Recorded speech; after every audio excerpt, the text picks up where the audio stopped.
It is a great pleasure for me to be once again with you, dear followers of the national television of Burundi.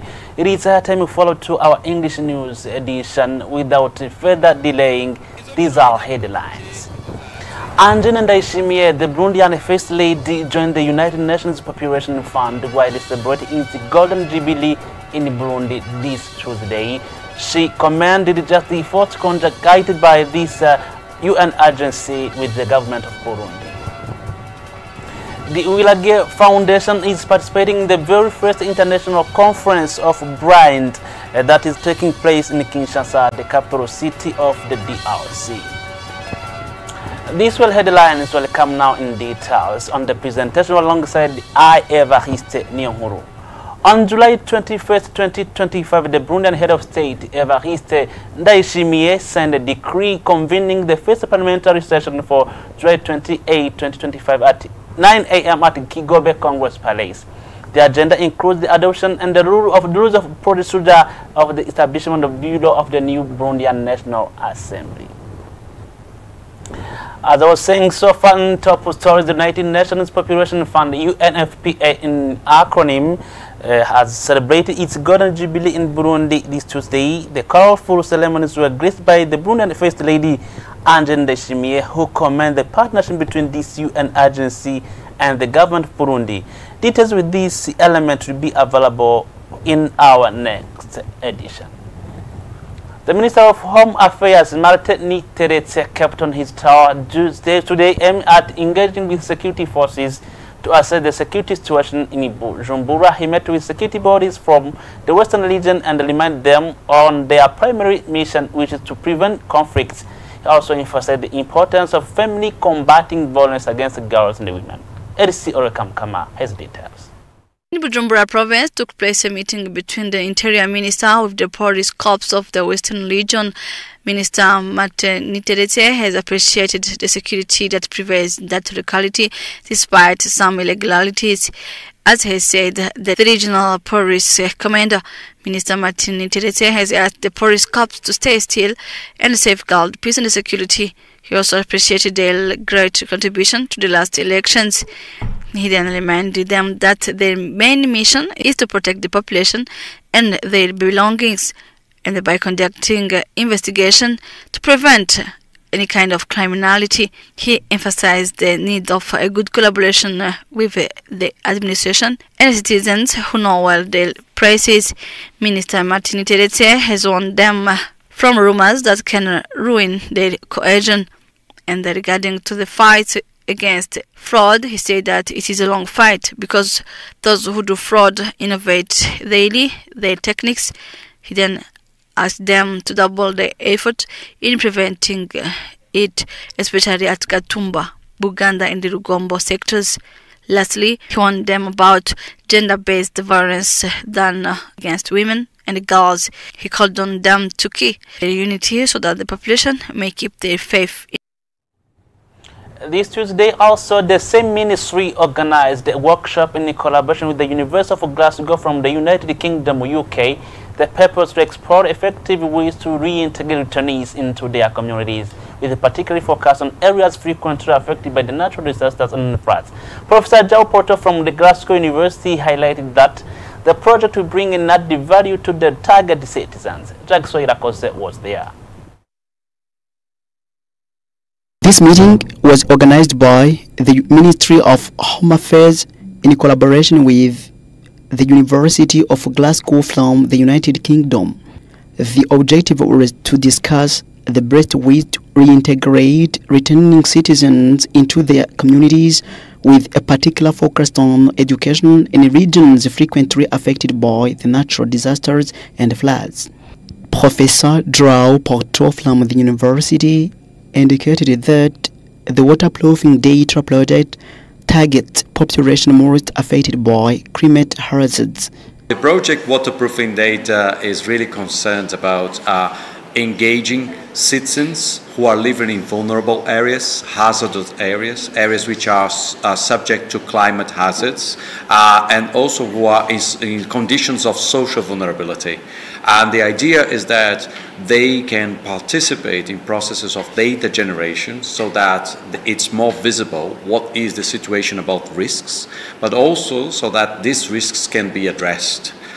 So the waterproofing data will work here in Burundi very closely with returnees who are living in areas of which are flood prone and also landslide prone, and we will understand better these risks locally. We'll have a deeper knowledge of risks, and with this we'll be better able to address those risks, and both through local capacity building of the populations who are living in these areas, and understand then giving them digital skills to collect data. So we'll work very closely with schools situated in those areas, and then with school students collecting data systematically, we'll understand better the situations locally, and then better be able to reduce the risks that people are exposed to. Professor João Porto, head of the Waterproofing Data Project, added that the research will be carried out systematically by students and faculty members to assess the conditions in the concerned areas.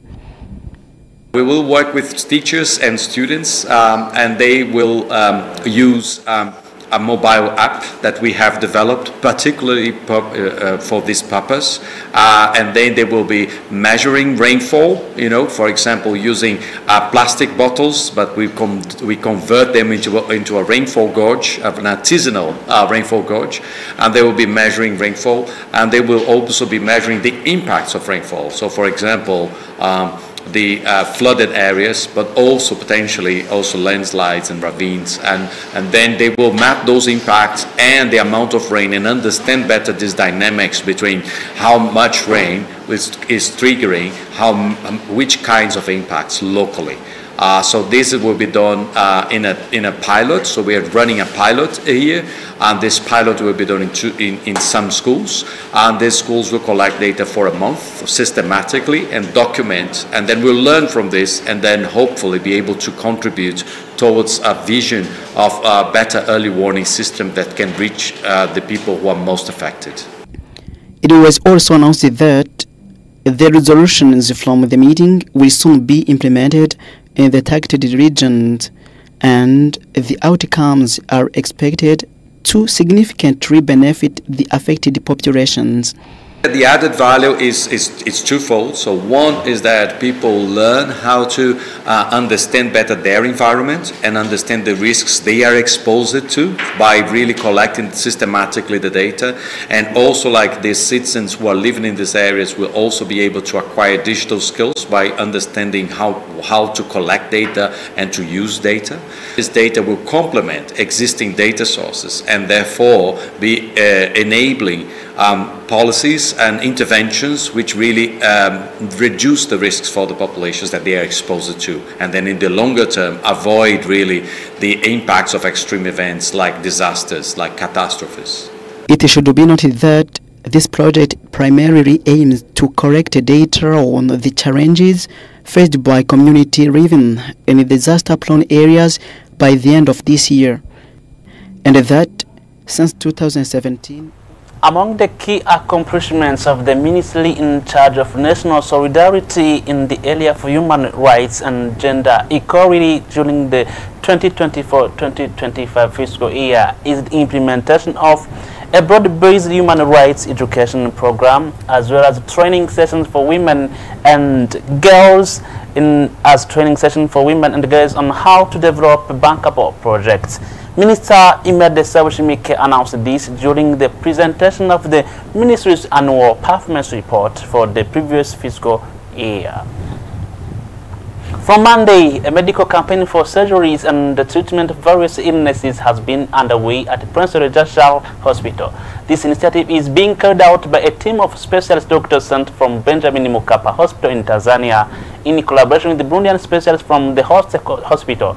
As the campaign is set last 5 days, the hospital director, Dr. Oscar Nimai, is called on population who wish to receive treatment to come with their mutual health insurance cards and any valid medical insurance documentation. RC Orekam Kama once again. Here we are at Prince Jean Charles Hospital at Bujumbura town, where different patients are undergoing surgeries, an activity organized by the Health Ministry in partnership with Benjamin Mkapa Hospital from Tanzania. A group of surgeons has been sent to operate different sicknesses such as those of bones, heart, intestine, and others. According to Dr. Said Mawe, one of those surgeons, that activity is going on where he appreciates the partnership existing between Burundi and Tanzania. First of all, I would like to appreciate of our President, Dr. Samia Suluhu Hassan, to give us opportunity as we doctors for further studies, and also the government of Burundi, the President of Burundi, Ndayishimiye, to collaborate with Tanzanian President and all the citizens of Burundi.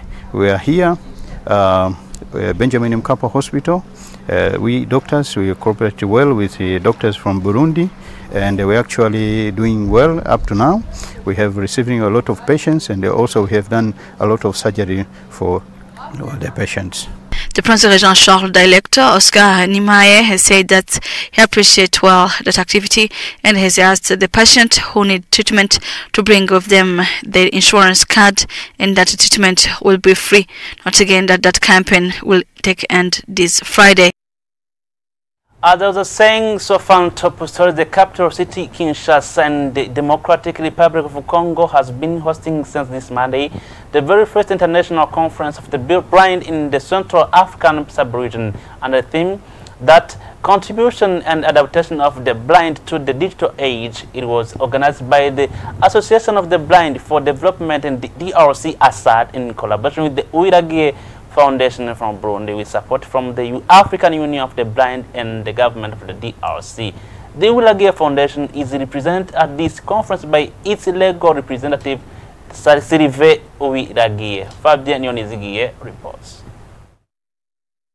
At international high-level meeting of blind people of the Central African region is being held in Kinshasa City, precisely at the Rehabilitation Center of people living with handicap. The main objective of that meeting is to analyze the level of modern technologies in favor of blind people, and also to identify the principal challenges in the region in order to promote the digital inclusion and to assess a smooth communication. According to Therese Kamango, chairperson of African Union on the African Middle Region, the digitalization is very necessary for a good communication and social inclusion, educative and professional.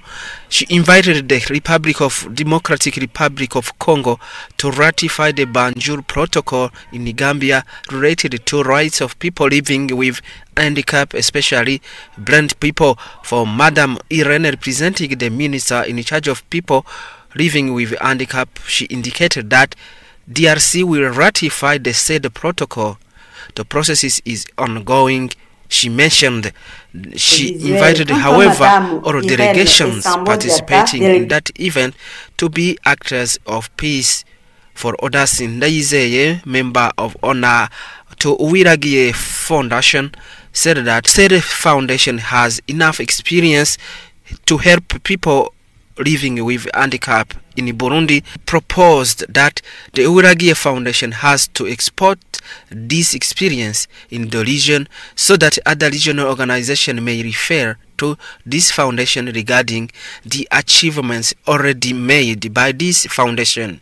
Let you know that this meeting will last 3 days. Great. As you could get it, the Uiragie Foundation was not represented by CDV, but CDV Uiragie. Thank you for joining with us. This is it, and see you later.